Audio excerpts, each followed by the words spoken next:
Welcome, everybody. I apologize for my tardy entrance. It is 6:06, so we'll go ahead and call this meeting to order.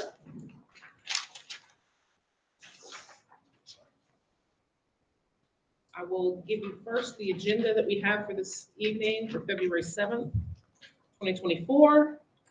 We'll have the adoption of the January 3rd, 2024 minutes, approval of the proposed agenda for this February 7th, 2024 meeting, our public comment, board member comments, senior staff comments, discussion topics with our distinguished visitor, our chief legal counsel, SOCA update and future planning, community forum, and adjournment.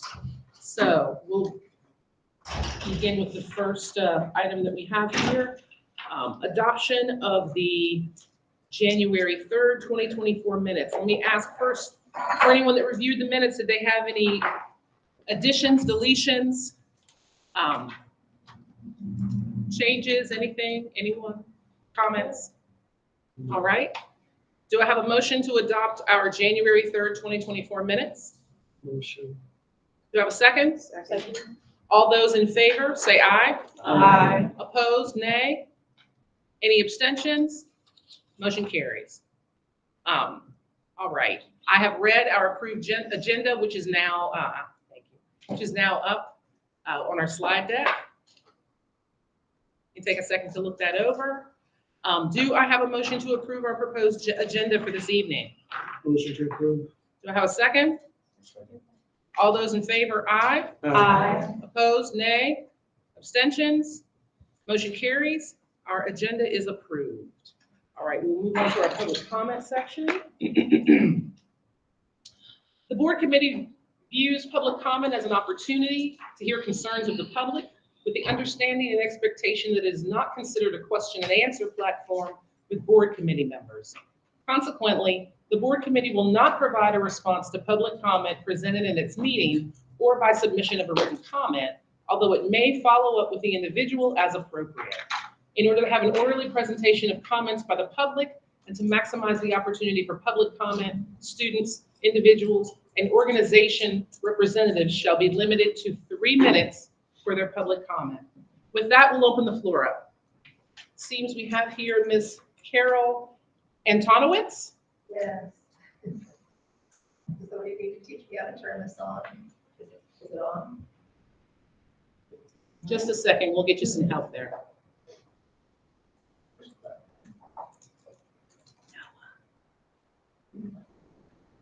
Good evening. My name is Carol Antonowitz, and I have the pleasure of representing the NAACP Education Committee this evening with a very specific invitation. I'll pass out some flyers about an event that we're having on February 27th. It's a documentary film called The Right to Read. And I want to start by saying thank you for your service.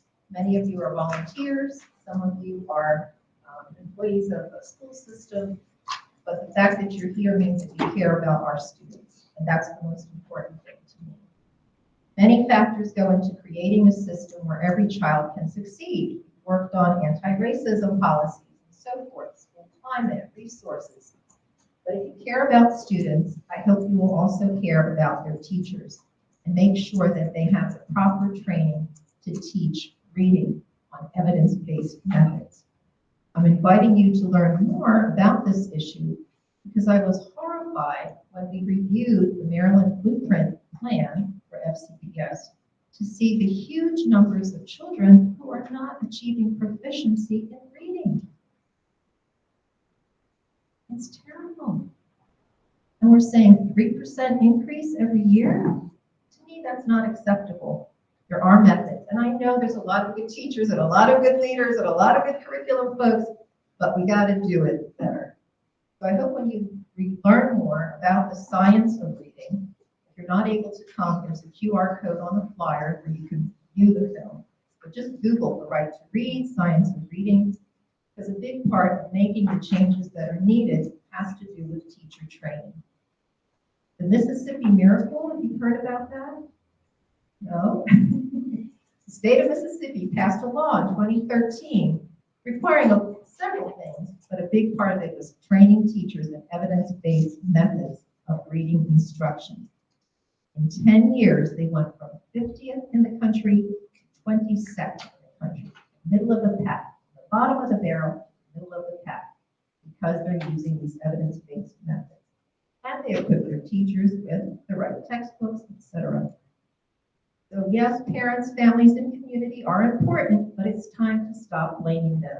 Perhaps I'm preaching to the choir here. I hope so. The neuroscience is clear. Learning to read is more complex than learning to speak. Now we have the brain science that backs up what really works. Poignantly, Maryland has a new interim superintendent of education. Her name is Dr. Carrie Wright. We've been planning this documentary for several months, so we just found out about her. And poignantly, that on January 23rd, she issued a directive that starting next school year, all Maryland schools must be using the science of reading in their instruction. She came from the Mississippi Miracle. So we are very blessed to have a lot of support, but it will take a lot of work, time with teachers, giving them the time to get the training. So I thank you, and I hope it will be okay, Dr. Bell and Ms. Hicks, to share these flyers. Absolutely. In fact, if it's all right with you, we'd like to scan it and share it electronically. Yes, I think some of you should have gotten emails because we had some emails for you folks. So perhaps we can forward that to whoever does the minutes or anything, Dr. Harris. Yeah. Been getting stuff, yeah. But this is just, physical, we're old school. Physical No things. problem. There's a bridge for that. Thank you very much.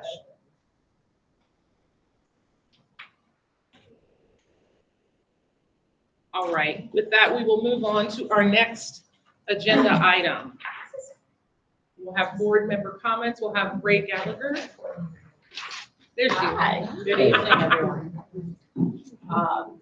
So it's February, so happy Black History Month. I think that, I know and hope that our district and schools and communities are using this month to really elevate and celebrate Black history and African-American voices and experiences that we know are really not just to be celebrated and recognized and studied in February, but throughout every day and every month that our students are with us.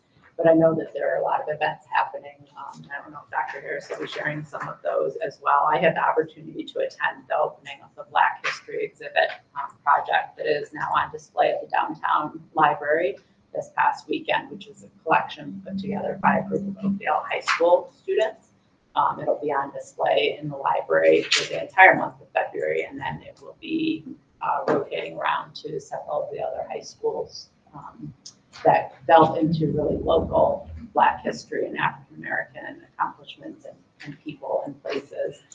So that'll be going around for, I think, this entire year. It's been booked at high schools, and we'll have the opportunity to go around to other locations next year.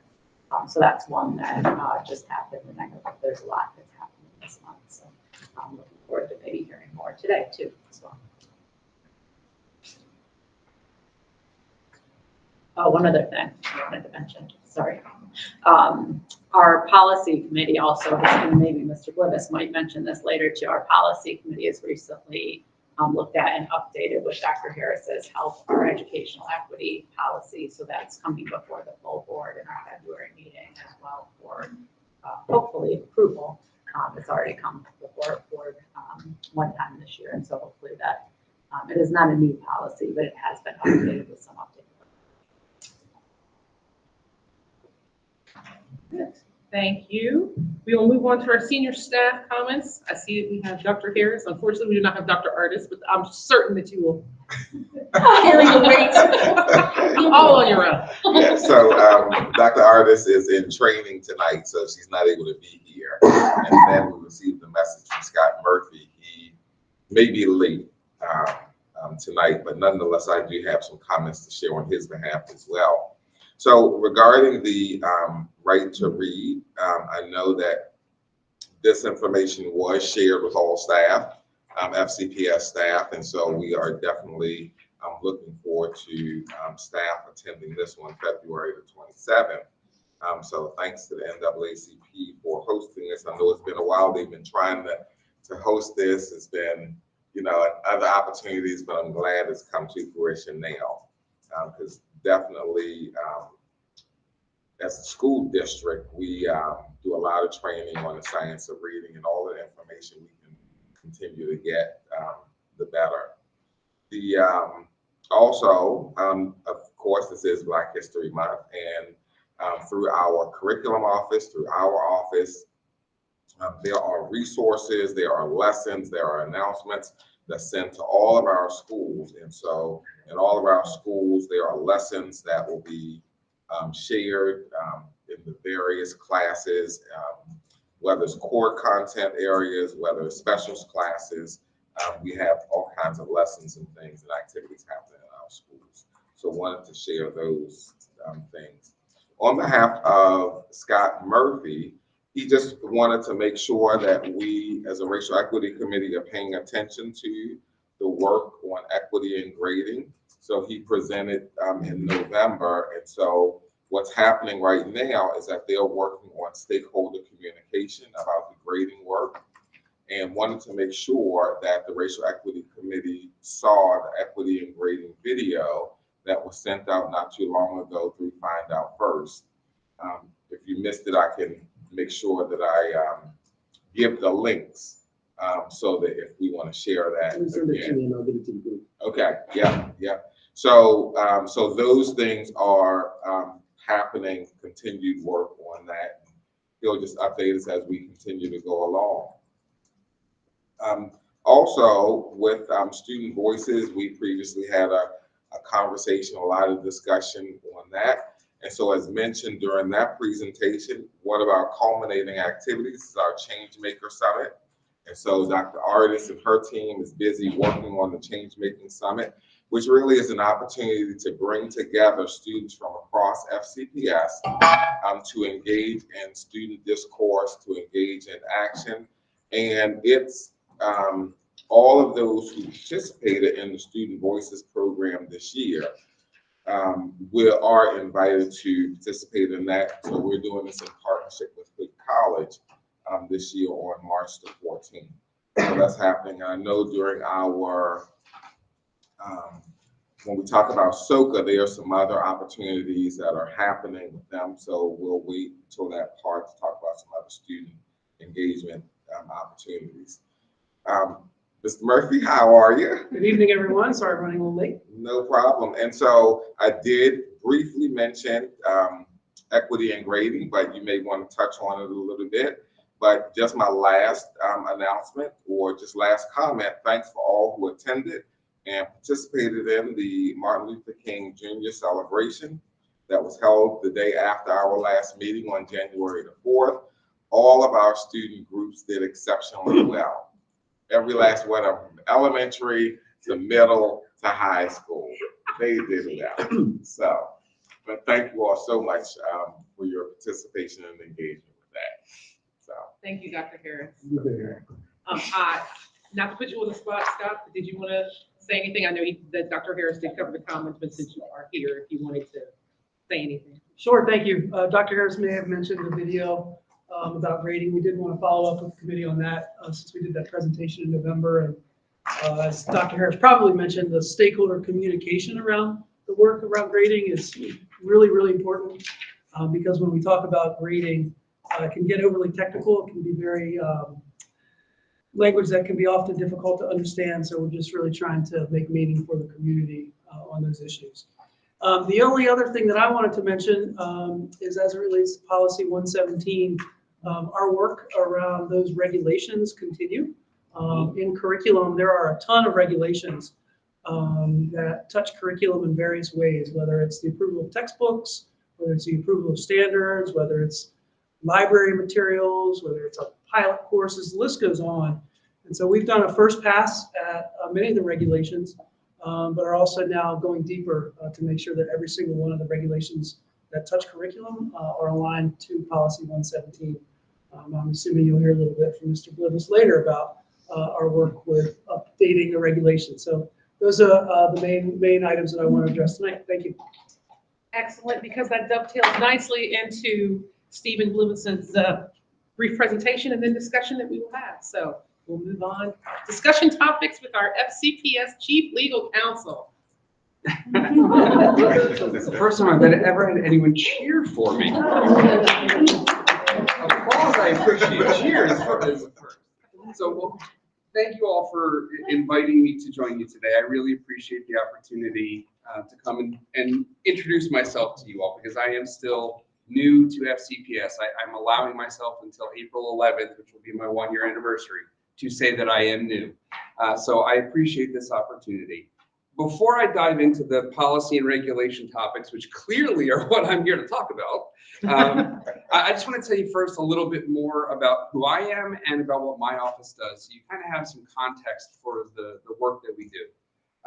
I have been in practice as an attorney for 21 years. I went to the University of Connecticut for law school, which is the #1 public law school in Connecticut. It's also the only public law school in Connecticut. We don't mention One that. more time. I practiced in New York for about 10 years, both in government, working for the City of New York and the Board of Education for the City of New York, and in private practice.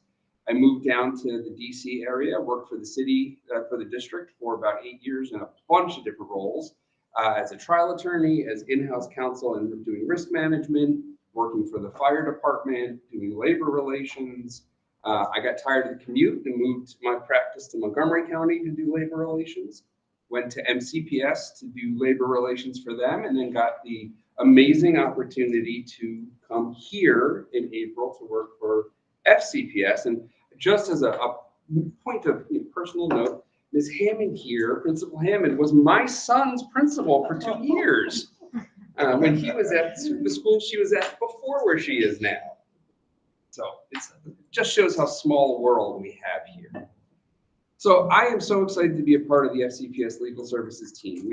There are 5 of us, 3 attorneys, including myself, a paralegal, and an executive assistant. And for such a small team, we are a mighty team. Our mission is to provide expert legal guidance, to do it while upholding the highest ethical standards, and to promote fairness, justice, and equitable access to educational opportunities. That is the framework within which we do all of the work that we do. And we do a lot. We do education law, student rights and discipline, special education, technology and privacy, First Amendment, labor and employment, litigation, governance and board relations, including policy development, and supporting the board's ethics panel, procurement and contracting, real estate and land use, Public Information Act. The list goes on and on. My office handles just about everything you can think of that an attorney in any area of practice does. So what does that mean on a day-to-day basis? I spend my time reviewing contracts. I look at documents all day long. My team attends IEPs. We pick up the phone and get calls from principals and answer questions on the spot and provide legal advice. I get emails from board members almost daily, it seems, asking for an opinion on this or that or the other thing. I go into court and represent our staff when they get asked to testify in a family matter, in a custody matter.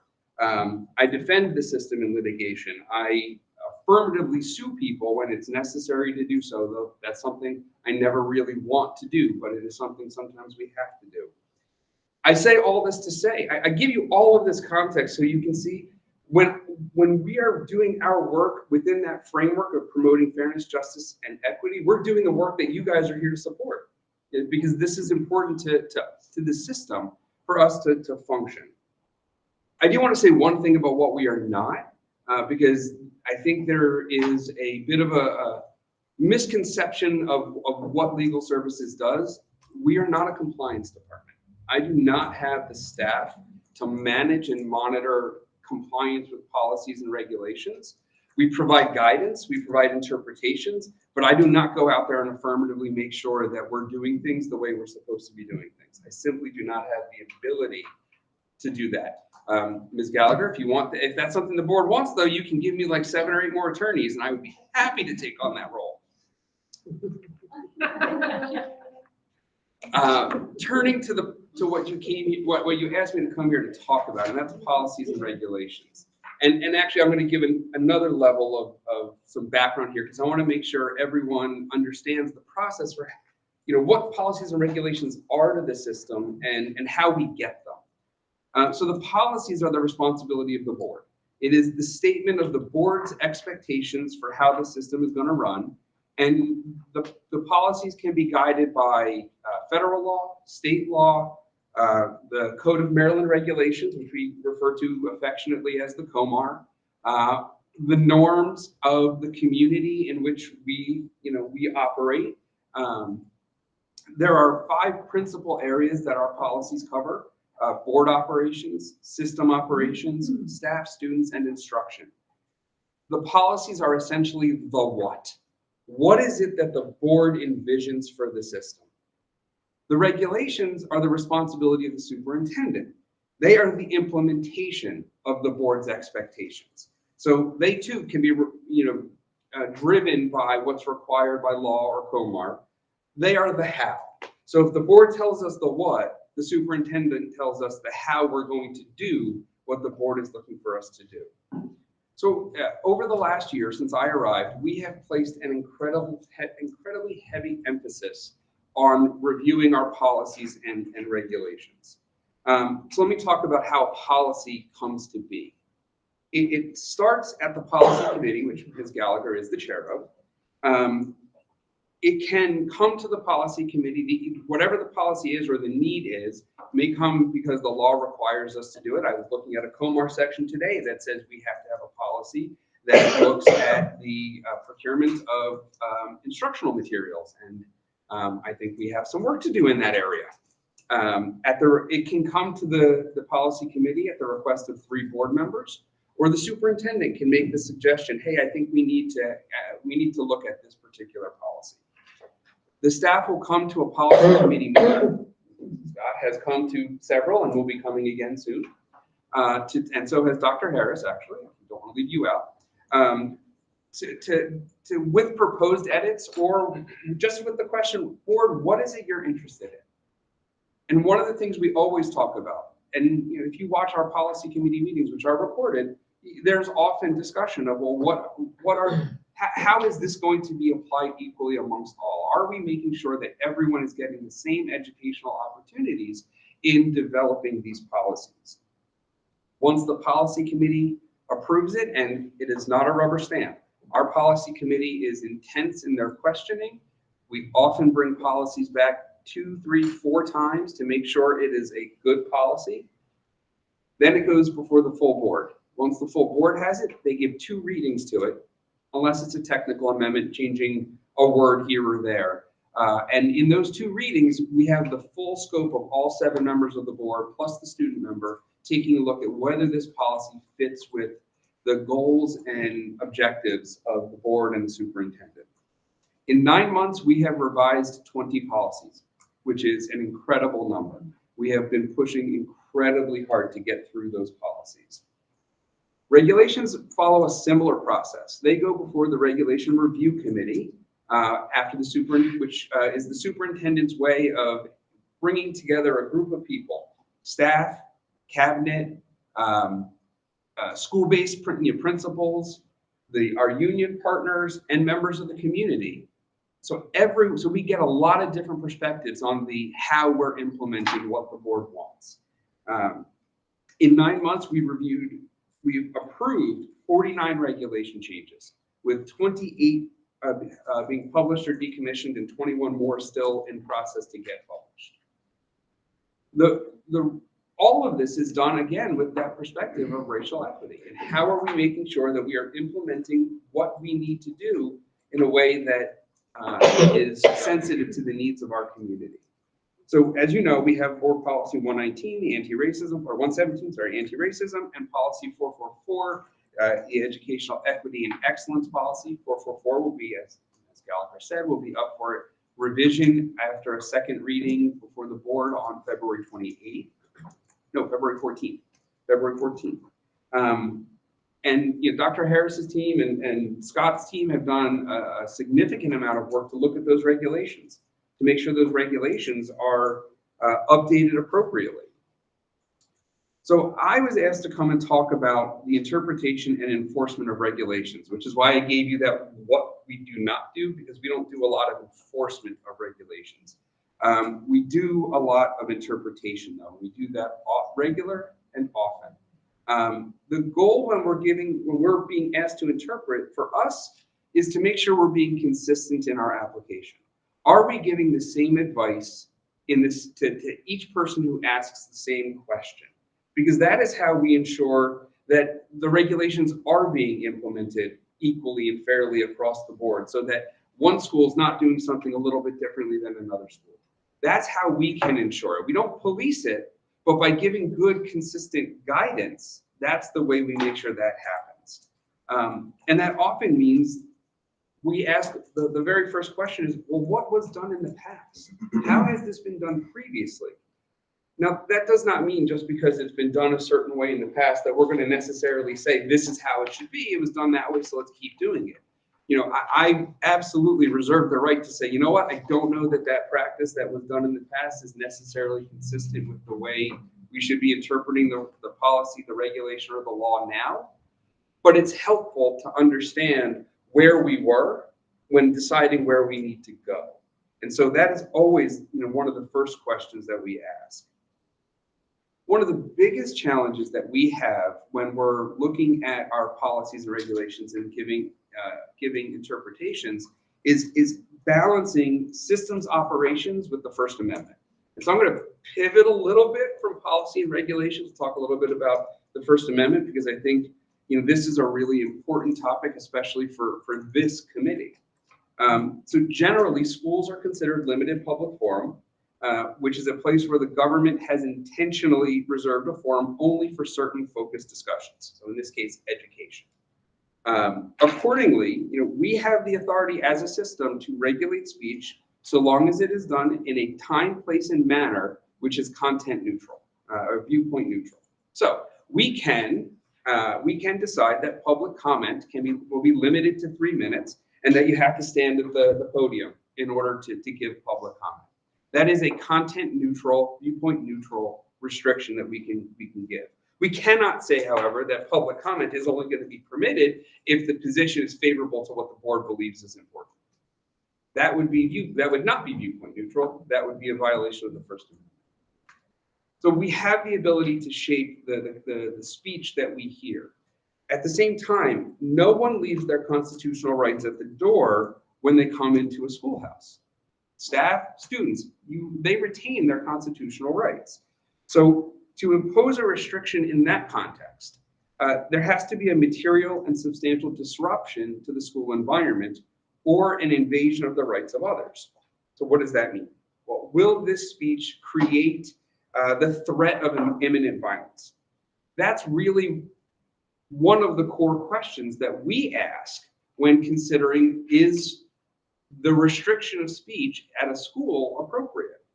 Avoiding discomfort or unpleasantness is not enough to suppress speech. So what about hate speech? Because I know that's obviously a topic of concern for the school system as a whole, but for this committee in particular. You can thank the Supreme Court for this. There is no exception to the First Amendment for hate speech, which means hate speech gets the same amount of protection as any other speech. You can thank the Supreme Court for that, not my rule. I wish I could change that. And policy, no matter what we say, no matter what policy or regulation we put in place, it does not supersede the First Amendment. And it is extraordinarily difficult to waive a constitutional right. Just a question, and I think you talked about speech that can possibly incite violence. So if there's hate speech that has incited violence, does that then fall under different assessment when it comes to looking at considering the First Amendment? So it's a factor that plays into it. And you're actually giving me an excellent segue into one of the examples I wanted to give before I opened up the floor to just general questions and conversation. In just the 9 months I've been here, I've had two, distinct examples of a place where there's this clash between the First Amendment and racial equity. And one of them was a truck parked at a local high school with a Confederate flag hanging from the back of the truck. Dr. Bell's school. And so the question was, is can we ban the flag? Can we ban the driver of that vehicle from bringing the flag onto the campus? And I'm getting to kind of where this dovetails to your question. So we could ban all flags. That would be a content viewpoint neutral restriction, but that would mean we would not be able to fly the American flag, the flag of the state of Maryland, or any other flag that we might as a community support, because then we are not engaging in content neutral restrictions. The answer to your question is, because the restriction on speech is almost always looking into the future, right? I can't restrict the speech that's already happened. I'm looking at the future to see, well, what will happen in the future? So the Fourth Circuit Court of Appeals, which is the Federal Court of Appeals that oversees a number of states, including Maryland, has assessed this very question in the context of T-shirts with the Confederate flag on them, coming out of a case from South Carolina. And what they said was, it is okay to prohibit the students from wearing that T-shirt because of the history of violence and the racial history in that location. And so this is kind of where I'm dovetailing to your question. In doing the analysis, should we ban the flag? We had to look back, well, what did we do in the past when when a flag was flown? Because I know a few years back there were swastika flags being flown that created an issue. This preceded my time here. You have to look back at, well, does that school have a history of racial violence? Is it likely to incite violence because of the past history? The more of those examples you have, the more it aggregates, the more likely it is that, yeah, it would be okay to limit speech in that respect. And that's what the court said in that case coming out of South Carolina. I hope that answers your question.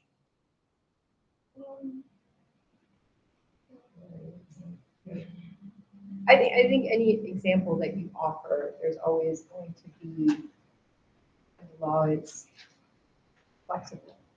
Just depends on the circumstance, the individuals that are involved. Oh, 100%. The answer in the law almost always is, it depends. Maybe. So let me give you another example, and I'll let you tease it out. I'll let you all, as If I can, just a second, I noticed that there was a hand. I wanted, and if it was related to what they were talking to, I just wanted you to. Oh, yeah, sure. It's a I'll come back when it's appropriate. That's okay. go ahead. My apologies because I don't have much experience in this. I'm just trying to understand, and maybe you're getting to that a little bit later, like what aspects are protected versus what would not be protected. Because I guess I'm just thinking of cases across the country in which educators have utilized their First Amendment right with free speech, to protect the trans community or the gay community. And they have actually been terminated by their school system or put on leaves of absence because of parental disruption. So I'm wondering, how can staff be protected if students are protected under that, particular case? Was that the one from 1969, Tinker versus something?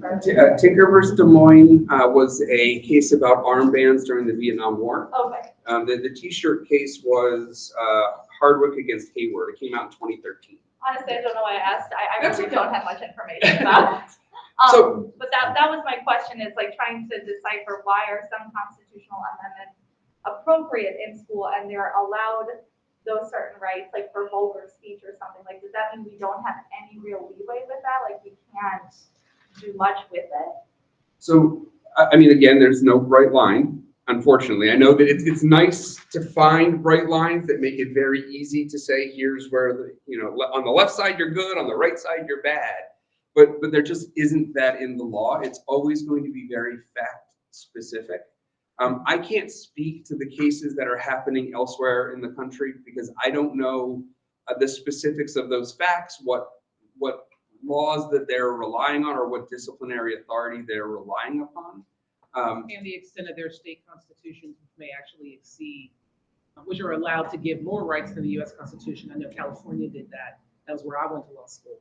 And that was something that we used to run into. There was a lot more protection for a lot of things in California, under the California Constitution, that sort of exceeded, they wanted to go beyond what the Supreme Court supplied. So I Yeah. apologize. No. And I actually think Maryland also exceeds the federal statute for what are protected discriminatory classes from discrimination. My memory is that Maryland has a broader definition than the federal government does. So it's hard for me to say specifically. Generally speaking, teachers do have First Amendment rights. The analysis for a teacher is different than the analysis for a student. Because teachers are teachers and students are students. The analysis is just going to be conducted differently. I'm not sure I can give a more definite answer than that. I feel like that probably isn't satisfying, but. It's okay. I don't think, it's just something to think about. I guess I'm curious about it, that's all.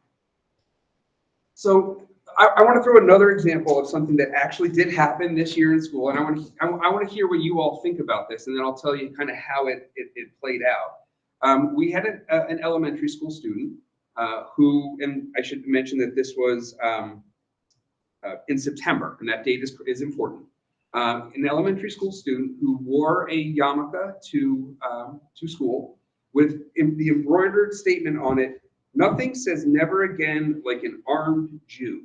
Jews can shoot." What? Oh my God. On a yarmulke, the little hat that observant Jews wear.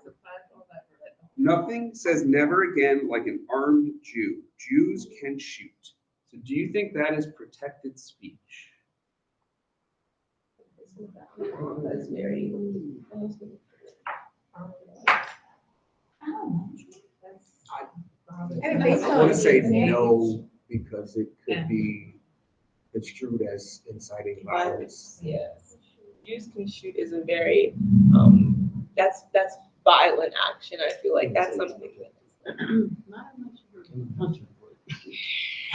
But again, I think based on your earlier example, I think it well, I guess if we're basing it off of earlier, like examples, like if would it depend based off of the history of like racial or religious relations in that specific school or in that area? It would. That would be a factor that you have to consider. And if it incited violence or riot or incredible disruption in the school, then and only then can something. But if the child has it on, we just don't like what it says, we find it to be offensive, they can't make him take it off because of his First Amendment rights. Based on this little mini lesson you gave Can we us. assume this was not at a JCC? No, it was one of our schools. Just saying, that would change. And the student is Jewish? The student is Jewish. I mean, it's almost threatening, though.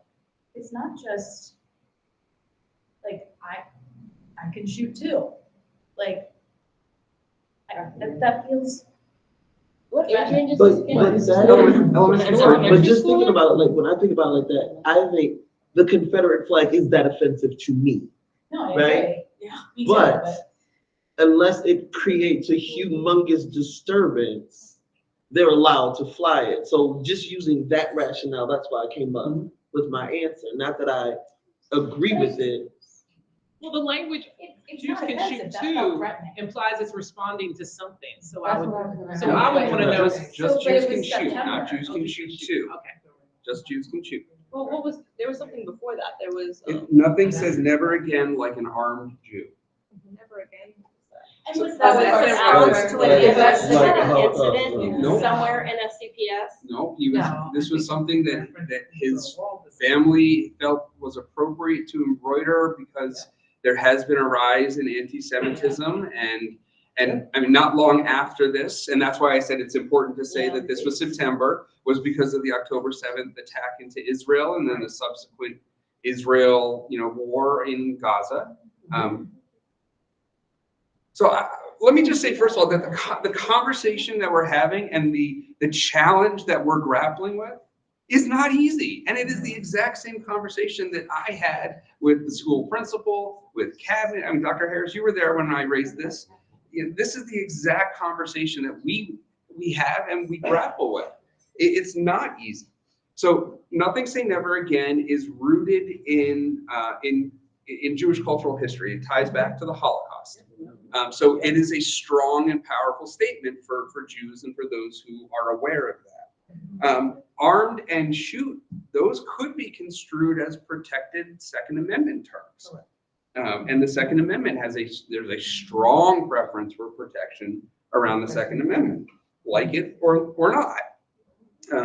Now, the board policy prohibits wearing clothing that promotes illegal or violent conduct. But at the end of the day, the conclusion was, is this really going to incite violence? Is someone going to see that on his yarmulke and say, you know what? I'm going to beat that kid up for that.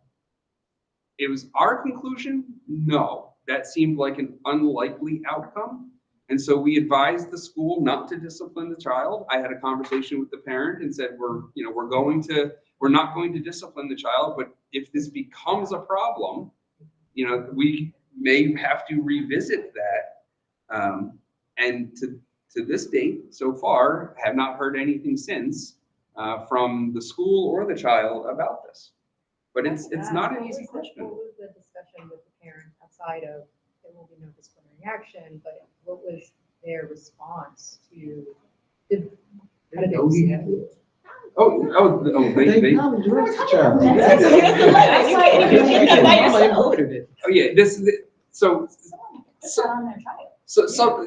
subtext of it is it was the parent, right? Like the child was not affirmatively saying, I want this on my yarmulke.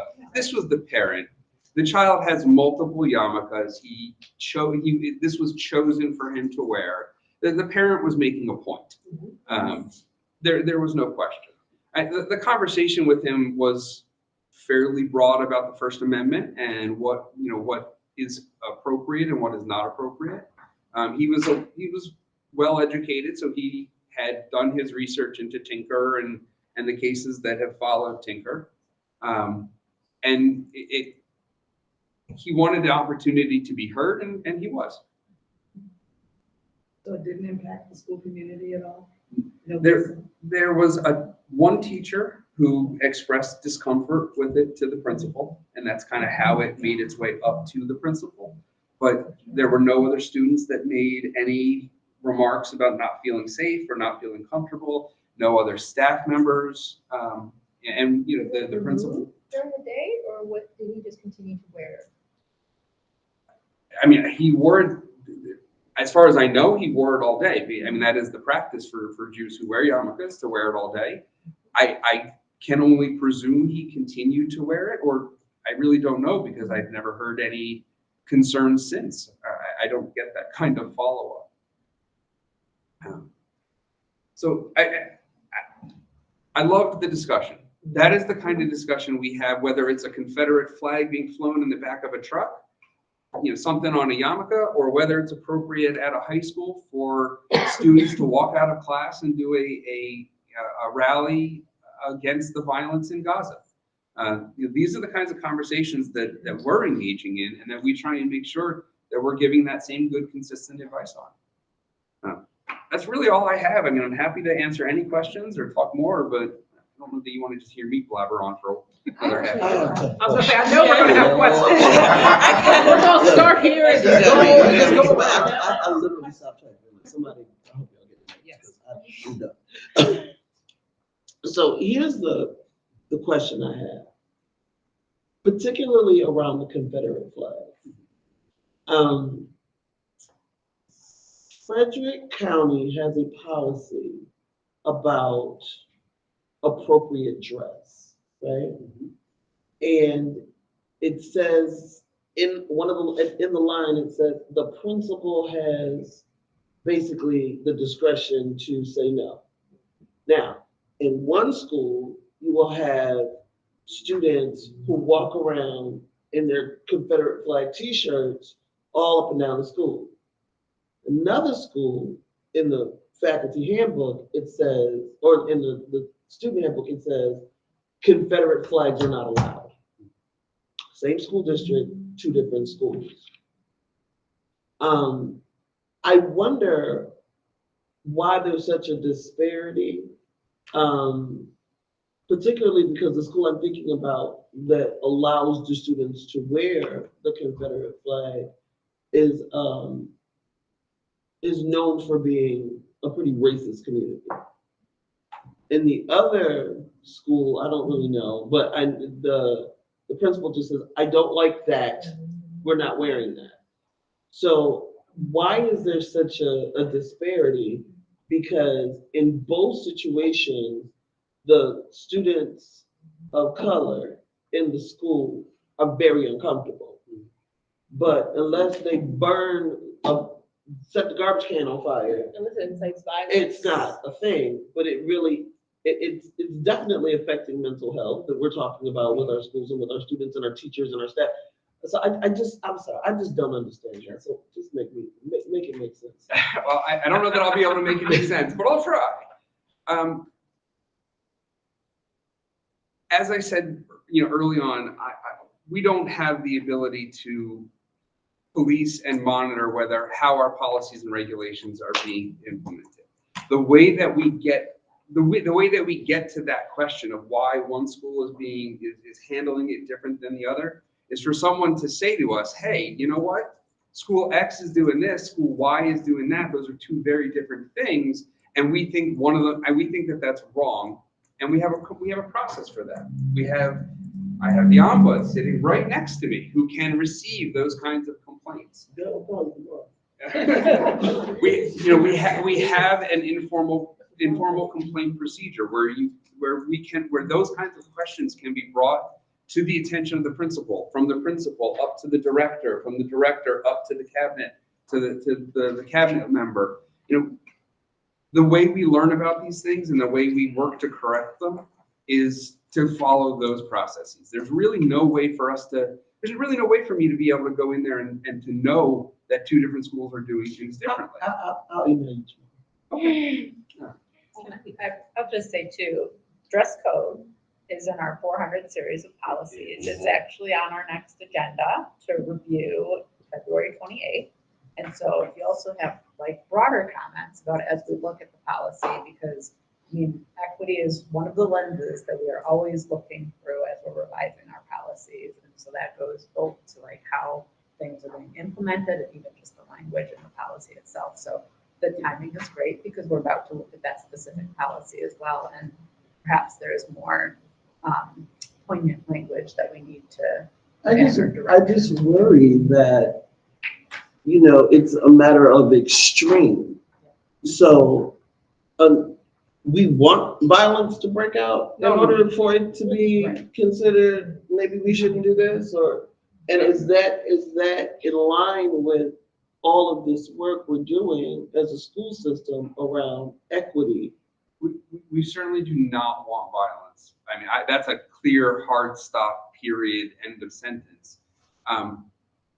But we have to act within the framework that the Supreme Court has set up for us. And the test, the measure, the way that they want us to look at that question is, will it disrupt the educational environment? Will it infringe upon another individual's rights? And by that they mean, and this is what the cases have said, is there a likelihood of violence resulting? And so in that South Carolina case, they said yes, because there is a history in this district of racial violence. And because of the meaning of what the Confederate flag means in that community, that yes, it's okay to restrict it there, not after violence had occurred. That was actually one of the things that the child who her attorneys argued was, but there was no violence. Nothing happened. No, nobody was upset. Nobody was complaining. But the court said that's not the standard. It's not the intent of the individual. It's not, I didn't intend to cause any trouble. It's not the whether anything actually happened. It's what is the likelihood of something happening. And and we can only do our best to make that assessment as whether we think something is likely. I wanted to ask with the example that she provided, before you get to that First Amendment analysis, what you're actually looking at is really the discretion that principals have. I mean, when you're talking about the dress code, you're talking about there's interpreting the dress code, and then there's for whatever language is there, which I suspect is probably vague, not extremely specific. And then there is that up to the principal piece.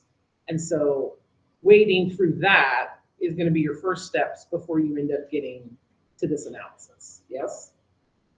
Well, I mean, we have to invest in our principals the ability to make decisions. We are never going to be able to put onto paper in a policy or a regulation every circumstance, right? There's no way we're ever going to be able to predict everything that happens. And I know I've got at this table at least 3 or 4 former principals. And I can see they're nodding they're the ones nodding their heads in agreement. That we have to make sure that our administrative staff has some leeway and flexibility to make decisions. But again, as you know, as Gallagher indicated, this may be one of those places where we need to do a little bit more to give more guidance as to what that might mean. So then I think just, based on the policy for dress code that will be reviewed, why would we not, and I understand you can't tell the future, right? There may be an image that could offend someone, but we all are fully aware of blatant images that are racist in content. Those wants to go, the Confederate flag, right? Why would we not say this is in FCPS, this is not allowed? I'm not saying tell the future, right? But knowing the images that you have caused and have incited violence, why would we not just say, full stop, this is what we will not consider? And of course, we're not able to tell the future, things will take place and transpire. So why would we not do that much at least? So first of all, I mean, that's a decision that would have to be made by Ms. Gallagher and the rest of the board. The challenge with that is the analysis is so fact specific. You have to remain viewpoint neutral. So to say, we're just going to make a blanket no Confederate flag position without a really well-developed history of racial violence around the Confederate flag, it would be subject to challenge. And I'm not going to sit here and predict. And I know Denise knows we never, as attorneys, give a percentage of likelihood of whether we'll prevail. Never do that. I can't say that we would win on something as straightforward as that, because one of the things the Fourth Circuit noted in that T-shirt case was, and this is direct quote, "The Confederate flag to some is a symbolic acknowledgement of pride in their Southern heritage and ideals of independence, and for others is a symbol of racial separation and oppression." I mean, so there are, for better or for worse, there are people in every community, I think, who would view that blanket rule as an infringement on what they view as their heritage and their ideals, for better or for worse. Not my position. Just this is what the court has, how the court has looked at it, and I think we have to be aware of that when we're making those kinds of decisions. And then there's a thing of like precedent. So if you ban the Confederate flag, then if you want to fly the red, black, and green flag during Black History Month, then you could have a contingency that could make an argument that could incite violence. How? What is that? But there's no, What if we there's no replace that? direct racial, violent ties to the African-American flag That versus doesn't stop it from being said. What if we replace that Or flag? being advocated for. What if we replace the flag that you described with the Black Lives Matter flag? Because the Black Lives Matter flag has incited violence, not here, but elsewhere. California. So, it's a slight tweak to your Yeah. hypothetical. It's also been shown that Black Lives Matter, in terms of its intent, has been misconstrued 100%. just the same way as, I'm losing the word, examination of history. What is somebody help me out. Same way that, critical race theory has been misconstrued and framed as something that it's not. So let's It's the not same- open up that Pandora's box. Because, no, really, and the reason I put that out there is because I will say this, it's a pet peeve of mine, because critical race theory is taught in law schools. Only the few that want to do it, because I went to law school in California, I was fortunate enough to have a very robust critical race theory class. But it is very specific, it is legal, it is something that you are in a professional program to learn. And so discussions about people being taught that anywhere below law school is ludicrous. End rant. So with that, I want to stop, because I feel like we are doing the job of the policy committee and discussing where we think this ought to go and how far this should be. And we're not the ones, and this is not the place. And I do want to make sure that the other people that had questions get to ask their questions, because we did sort of get derailed and run with what you provided to us. So, I'm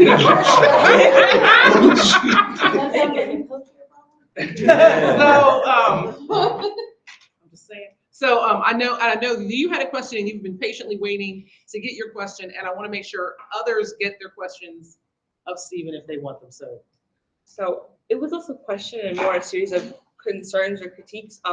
With this specific example you brought up of the child with the yarmulke with the language on it, you stated that there was one teacher who expressed concern to the principal, and that's how that reached that level. And then like no other concern was expressed, like from students, from other teachers. And I think that I don't know if that's the language that I feel like is reflective of the truth, because a lot of the times there are concerns expressed, or there will be like, the only way to express a concern is not explicit, it's not overt. There are a lot of ways that language like that can subtly shift the environment of a space, can do things other than incite violence, other than cause an explicit go to the teacher, go to the authorities, go to the higher ups. Like, I feel like there's a lot of ways language like that can subtly shift the environment of a space, or shift the feeling of a space, the sentiment of a space, without it being expressed in, I feel uncomfortable, I am going to this, to such and such person.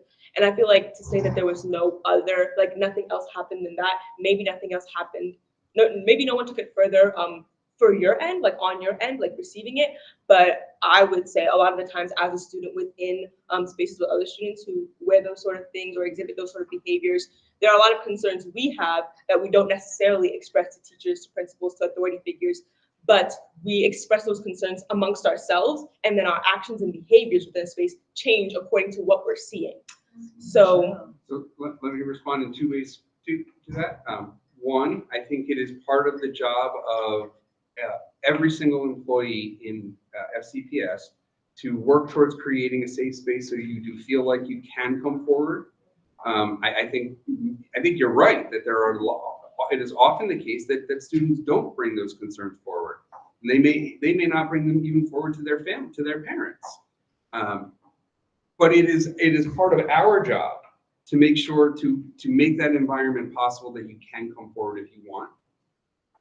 And there may have been behaviors that changed as a result. If they're not observed and shared up the chain, I can't consider them, and I can't give guidance to the decision makers without knowing about them. So you're right?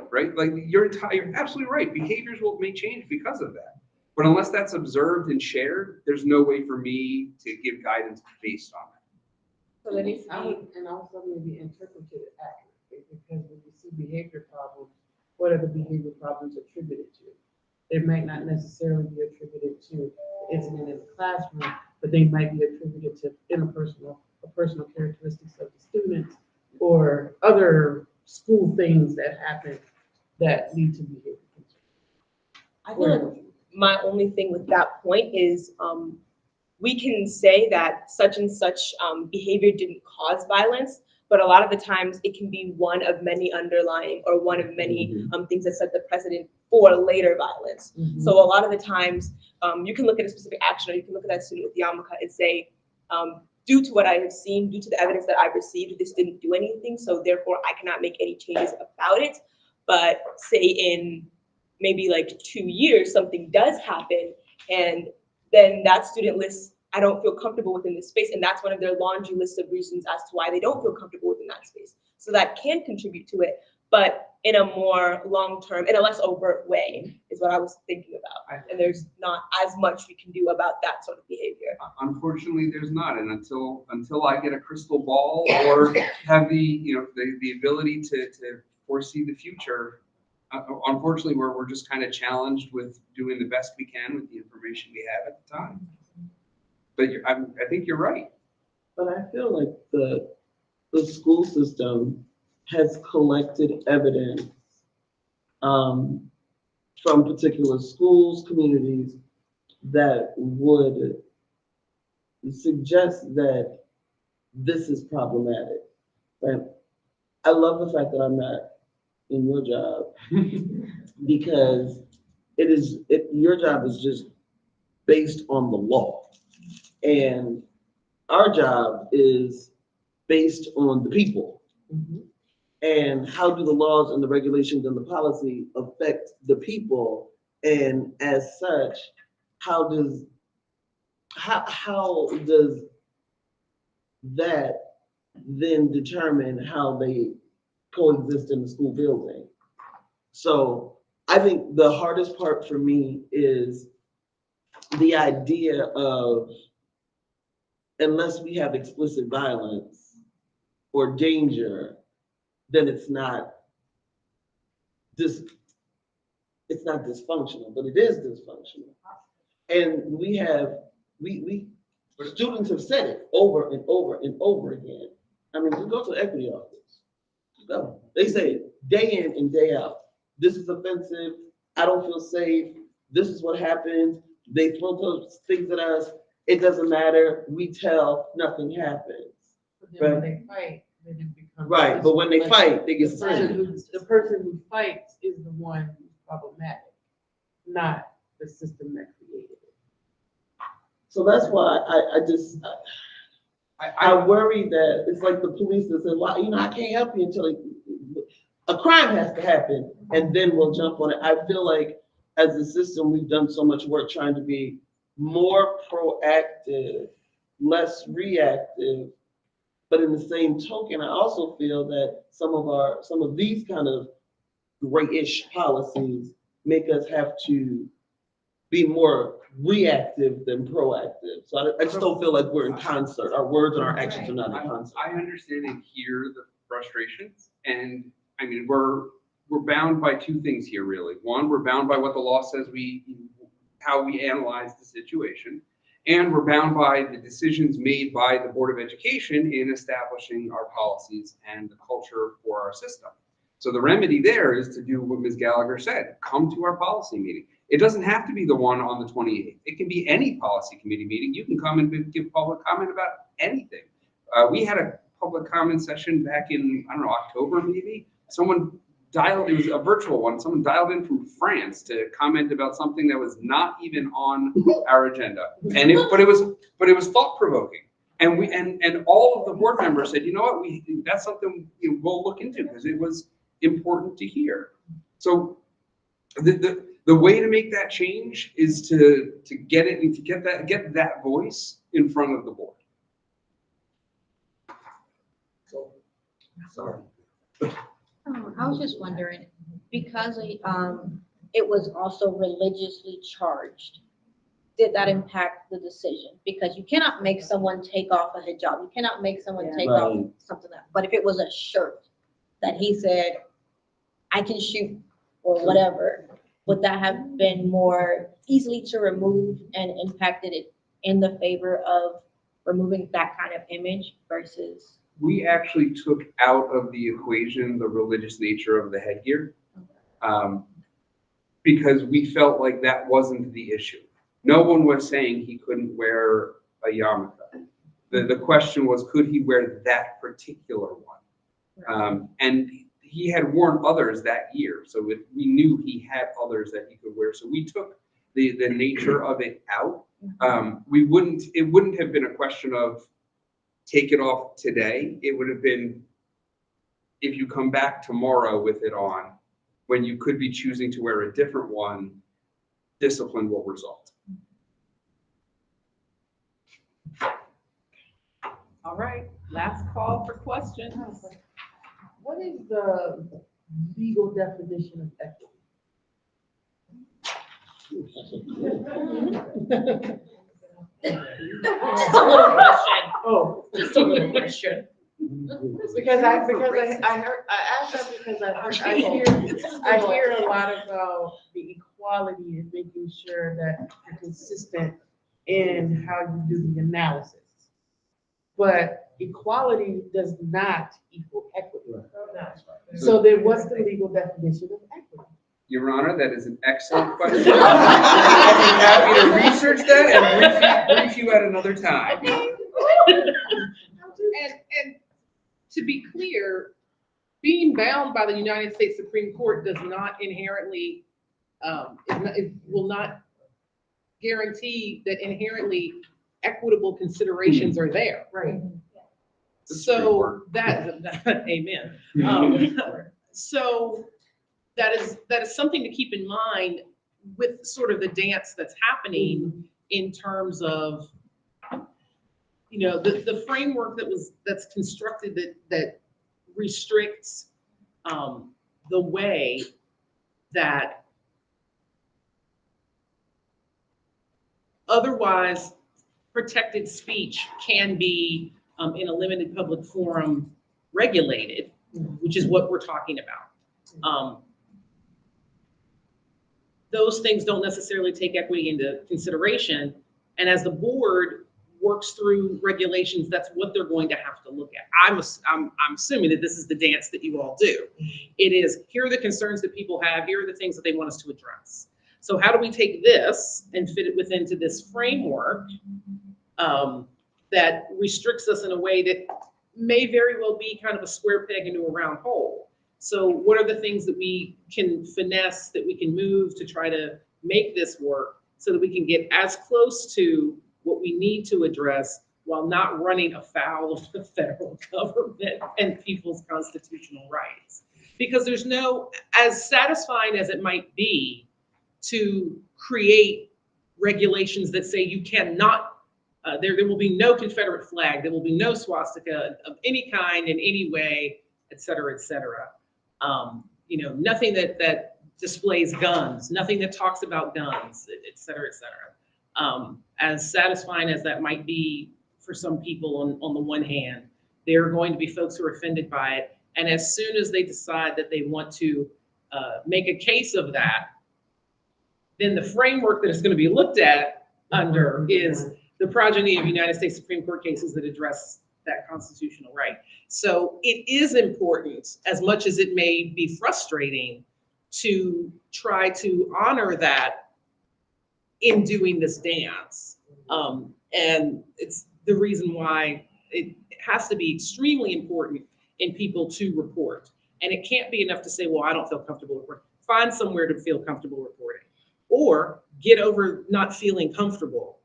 Push yourself out of that. And it doesn't matter if you upset and inflame people. The more people who say it, you are going to have to hear it. You know, if the Little Rock Nine felt uncomfortable, where would we be now? I've said it. How you pronounce it? Yes, but please call me Steve. Steve, did Maryland HB 0418 not pass, or is that still up? Is that still, it's the bill that would ban hate symbols in public schools in Maryland? Specifically Confederate flags, swastikas, nooses. that. Could you repeat that one again? What is that? HB 0418. Is that in this year's legislative session? If it's still House bill, it probably hasn't. I'm having a hard time finding additional information about it. I know it was like proposed in 2021. So if it was proposed in 2021, it would not have passed in that legislative season. Otherwise, we would know about it.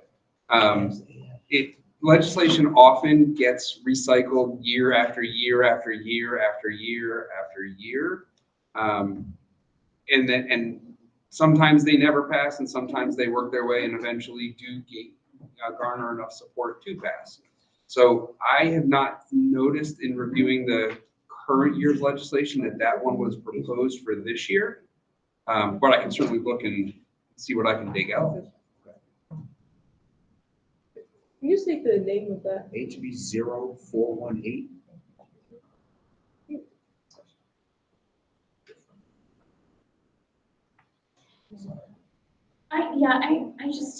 I have a practical question as a teacher in a high school in Ritter County. My instinct is to protect my students. If a Confederate flag walks in to a very diverse classroom, my instinct is to ask that student to leave and go to the office. Am I in any way, I mean, that's how I would like to handle it, but I guarantee you, if he walks in a classroom and that's on a shirt, then there is going to be disruption. Because my students are saying no. And so in order to not have further disruption, am I violating that student's rights? Maybe. That's the answer attorneys give, right? Yeah. Maybe. I can't give you a But specific. going back to what he So you said, gotta- he's not gonna come police you, because they're not the compliance department. So, But I think that your response to send the student who walks in with the Confederate flag to the principal is the right response. And then it becomes the principal's problem. Then the principal has to handle it. And then the principal will be reaching out to their director, and their director will get involved in that conversation, as will the student's parents. Okay. I mean, are you potentially violating their First Amendment rights? Yes, potentially. Could we prevail on that decision to say to that child, you can't wear that shirt? Yeah, potentially. I mean, that South Carolina case gives me a pretty good case for it. Okay. But there's a lot of facts there, right? So you said that the students in your class respond negatively to that. Well, that's something that we would have to tease out and understand in order to make the case for why that student should not be permitted in that class to wear that shirt. But it's so fact specific. It is just so fact specific. Okay, thank you. It might become best friends. I have a question. So I guess, like, I'm just really trying to understand why the First Amendment is protected, but then, like, we make policies that don't allow for that. For example, like, the Eighth Amendment in several states is upheld in public education to allow for paddling to still be used as a way to punish students. We would never in a million years think to do that here in FCPS. So, like, that's inciting I understand that's like inciting violence, but I guess I really just can't get past the view of what the Confederate flag has meant in our district alone, and the amount of violence that has taken place in different areas of this district, that we would say that in particular is okay and not a violation. Like, I feel like there's a little bit of confirmation bias or cherry picking sometimes that could happen, and I worry personally as a staff member protecting students and then also protecting other staff members, that if it's left to the discretion of a human being to decide in one particular instance and in one particular school, that worries me, because I know that our equity office has done a tremendous amount of work to help our staff members work through their own values and biases and assumptions. However, you still bring what you have, what your background is, what to the table every single day. So I just worry that in a case like that, where we have one principal who's saying, oh, yeah, no, that's okay, I'm gonna turn a blind eye to all these students wearing Confederate flags, and another principal saying, absolutely not. Well, I know who I wanna work for, and taking a stand for that, but I guess, are we gonna move towards an opportunity where the policy is the what, right? You said, and the superintendent tells us how. So is that the goal? Is the ultimate goal for us? We need to have an explicitly written policy, just like we have our anti-racist policy. Is that the next momentum to help shift that? Because I would say the Confederate flag is a violation of the anti-racist policy. So. And I think that opinion needs to be voiced at their meeting, and that's what they need, that's what the board needs to hear. Because I don't know how long it's been since they've changed these, but I don't know how long it's been since the 400 series has been changed.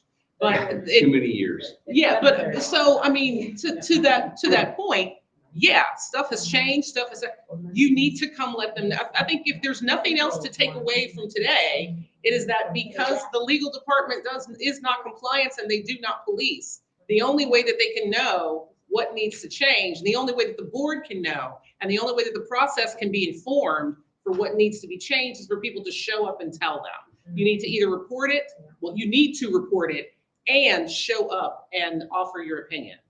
And so that, I think what you said absolutely needs to be said, and it needs to be said in front of the board as they are considering how they're gonna change their regulations. Someone put that in the notes. I put it in my notes. No, I was gonna say, because I was like, I kind of forgot all of that. To your point about which principal you'd want to work for, there are an indeterminate number of variables for why that principal has chosen to turn a blind eye. Maybe they're just not educated about it. Well, should they be leading students if they're not educated about the history? I can say no. The violent history of the That's a discussion that Confederate we've flag? had about educating staff. That's where I was going. So the way to raise that is to say go to the principal and say, you know what? I don't agree with this policy that you've implemented. Can we talk about it? And if you don't like the outcome of that, there's a process for elevating that up to the director level leadership. And then the director level leadership will look at that and say, you know what? Maybe Principal Jones needs to be retrained on this subject, or maybe they've forgotten this lesson, or maybe they just never got this lesson. And my eyes are not that good anymore. Mr. Woodley? Yeah, they should be educated about these things, but that doesn't mean they always are. And we do our best to provide a remarkable amount of robust training for our staff, but there's always more that can be done. And the opportunity to know that an individual needs to get that training is for it to go through that process. So I'm going to take this pause as an opportunity to move to our next thing. I know Stephen's going to stay to the end, and I suspect I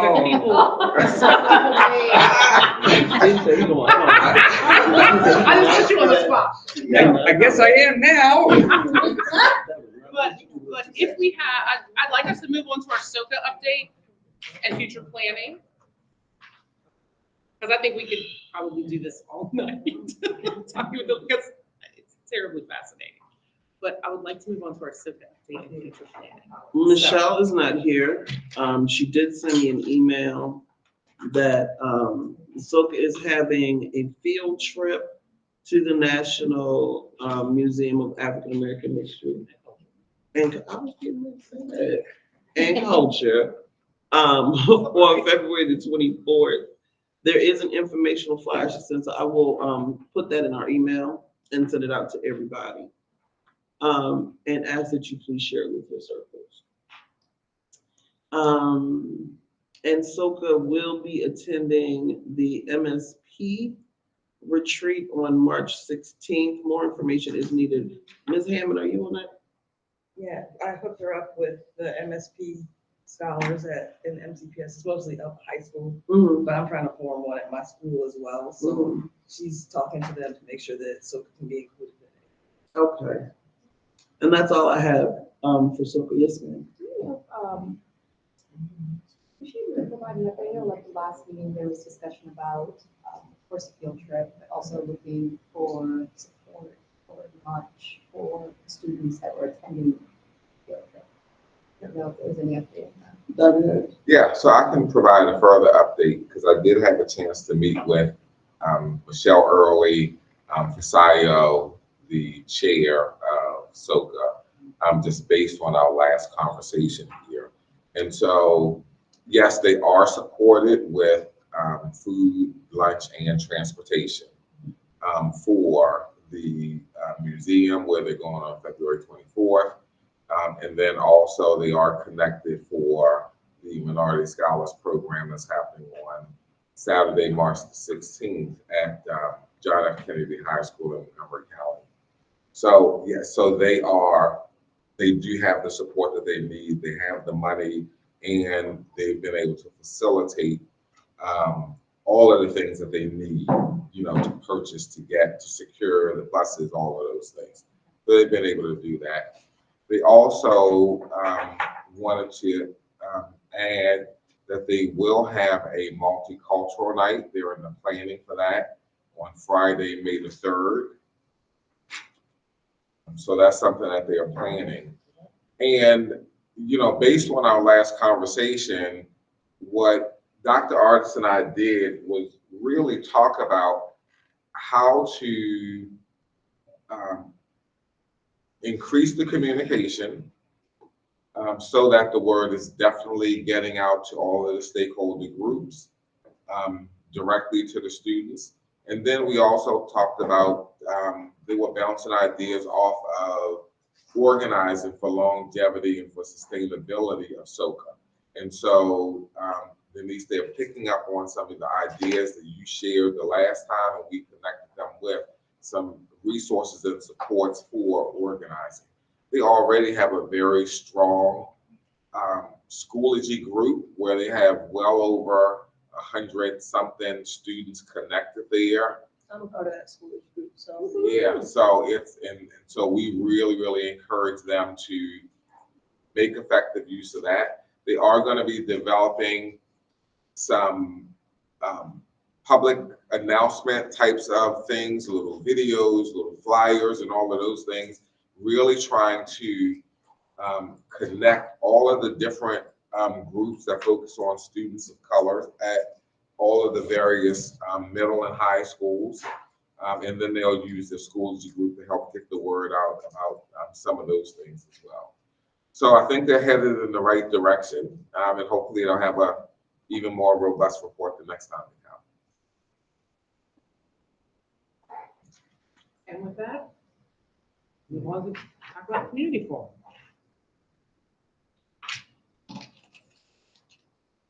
So the community forum we have a tentative date set for April the 23rd at Governor Thomas Johnson High School, and that's tentative right now, but that we'll have more confirmed information within the next week or so. And Dr. do you want to? Yeah, so what I would ask, so the community forum's been different the past 2 years. The first year, there was a major incident in the community that really sparked a lot of the conversation and the purpose for the community forum. Last year, the community forum was really focused on unpacking policy 117 and sharing with the community all of the work that we've done in support of and in compliance with policy 117. And so we had a lot of staff members that were there to really go through each section of the policy and the regulation and say, here's what it says, here's what we're doing, here's what we're still working on. So we were able to do that. And so for this year, it would be really helpful in this partnership that what do we want to do for our community forum? That's the essential question. And so if you have thoughts and ideas, please let the co-chairs know. Because as we meet, plan more specifically, that's going to be key, and it'll allow me to know who we need to have there by way of staff. So we will publicize it to our leaders and staff. Last year, in addition to Dr. Artis and myself, we had the supervisor of student services, the director of different groups. And then we had directors, instructional directors, and other key stakeholders in the audience as well, so that if there were some things that were shared, we needed to follow up immediately with them. And we did follow up with every single one who gave a comment or expressed a concern, just to make sure we had the right information and the detailed information to really follow up. So to make it productive, we want to make it what you want it to be. So please pass that information along to Denise or Camille.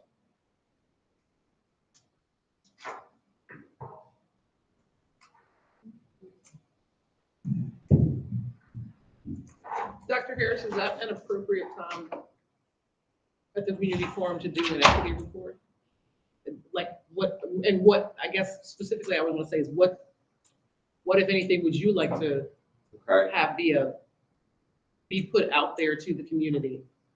Certainly. Dr. Can we just stop for 1 second? Because there's some new members that may not know what the community forum, how Dr. Harris explained the first 2 years, how they were different, how it came to be. We had a conversation about making sure that we continue this work. And that's why, because I know we didn't talk about this. We're going to talk about it tonight with the general membership. So it's a really good opportunity for us to get the word out to the community. But I'm hoping that when we, sit down and put this forum together, that we can really make sure we hit several different avenues. In my head, I think like the amount of advertising that we did for MLK is the amount of advertising I'd like to do for the community forum. I'd like to see it that big again, but not because, and people will share, they're going to share their experiences with MCPS, but just giving folks an opportunity to know that we are here and we're very committed to the work that we're doing. And it doesn't always have to be based on tragedy. So a naive question, but as a new person, what is the purpose of the community forum? It's really about getting the word out to Frederick County community about the work that we're doing around race and equity here in Frederick County. Frederick County has quite a history, and I didn't go to the first one. I was out. The second one, it was very informational. I took the notes for that forum, and what I remember specifically was listening to some of the similarities around the school system with respect to racial inequality. So just being able to have like senior staff and us give information so folks understand that this is ongoing work, and it's not work that's going to correct itself in a day, a week, a month, or even a year, but just to consistently and continually, be part of this work, and them hearing that we didn't just do this because it was a racial incident. We're doing this, and we're going to continue to do this until there is equity here in Frederick County. And so most of the attendees are parents of students, Parents, or students, staff, community members. Everybody's invited. It's open to anyone. Yeah, community organizations, NAACP was there. Okay. If anybody who wants to come, and a lot of times, last year I heard there was a lot of commitment to the work, and folks saying, "How can I help? How can we get involved?" So that's really important. Thank you. That helps with what the purpose is. Mm-hmm.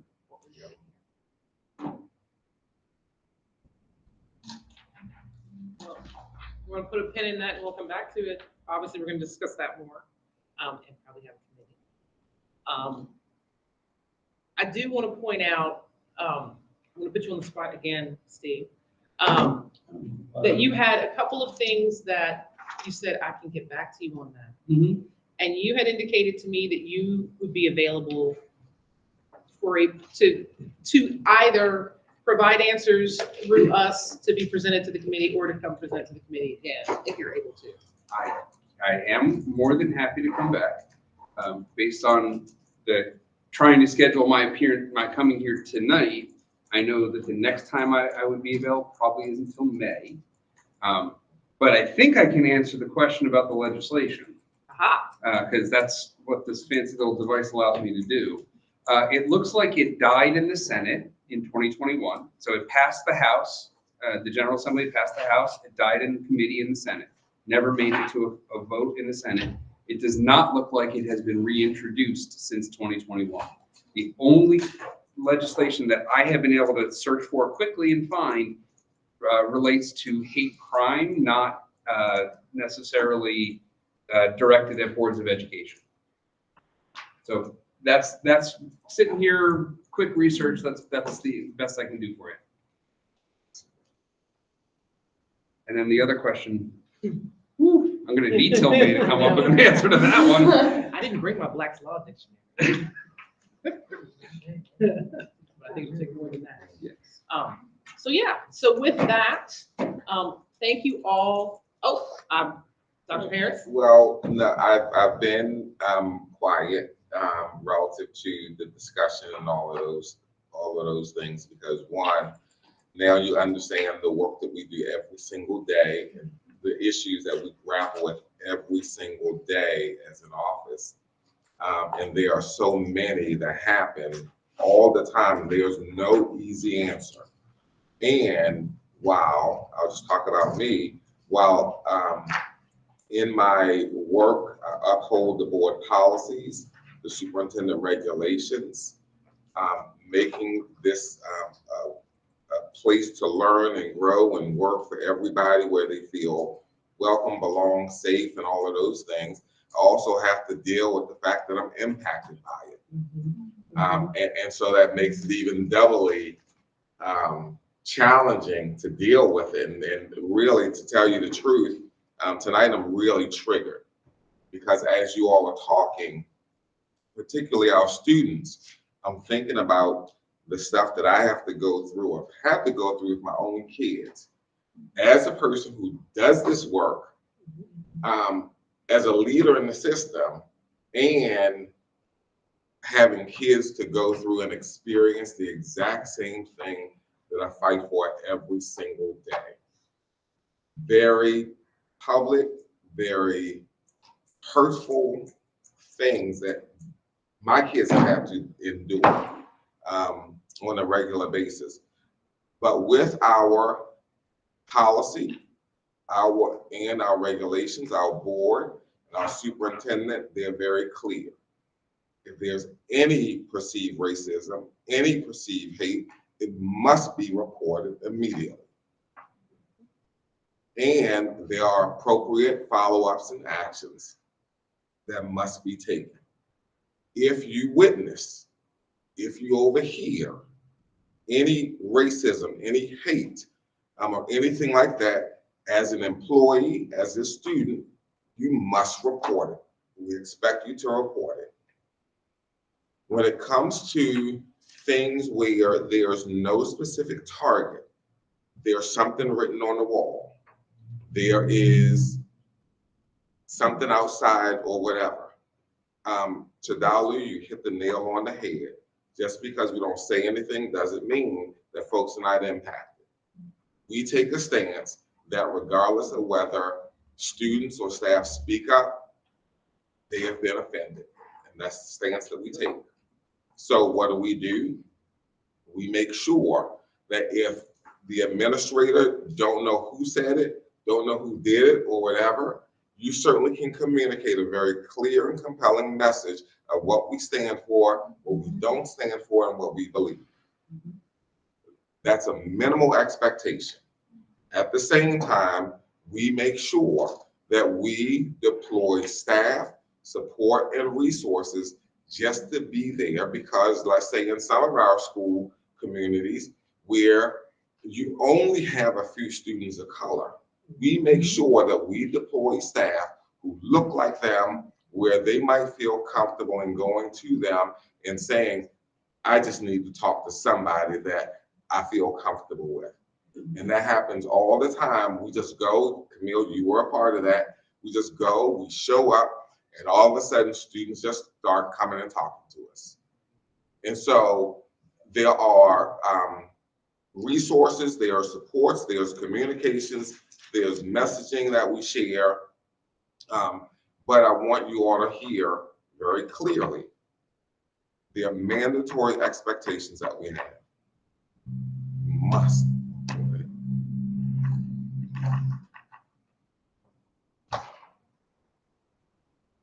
Maybe perhaps, going back to the community forum, an idea could be to talk about racial trauma and the effects of racism on our FCPS community. True, I can say I have a son who's in 8th grade now, and we're about to go to a certain high school, and he's already heard things. And he's asked me, Mom, if I experience racism, can I go to another school? And we're only halfway through his 8th grade year. So, Racial trauma is real. well, it is. And, you know, what we see internationally, what we see nationally, what we see statewide, regionally, locally, happens in our school system. You know, that's just the reality of it. The good thing is that we report, we have a mandate, we have an expectation to report. And because of that, we're starting to know even more, and we're able to respond based upon what we see as far as trends and all of those things. But and so the silver lining in all of this is that there is a commitment to the work from everyone involved. And the silver lining is that we are doing our best in the culture that we're in to be responsive. We're trying. We're not like our partners to the left or to the right of us. You know, we were talking about flags, and a place like Carroll County, who wanted to pick certain flags that you can display and some you can't. You know, we talk to colleagues all over the state, and with my colleagues all over the state, they all applaud, uplift the work that we're doing in FCPS. How in the world do you have policies and regulations on these things? How have you been able to sustain mandatory professional learning throughout the school year for so many years that staff must attend and must participate in? And so we're doing great work, and it's often challenging and difficult to see the impact of your work in a bubble and when we only look at our small circumstance. But let me tell you, we are doing some phenomenal things in FCPS. I hear about it almost every day. People calling me to say, I need help with this. I'm navigating this, because they know we've already been there.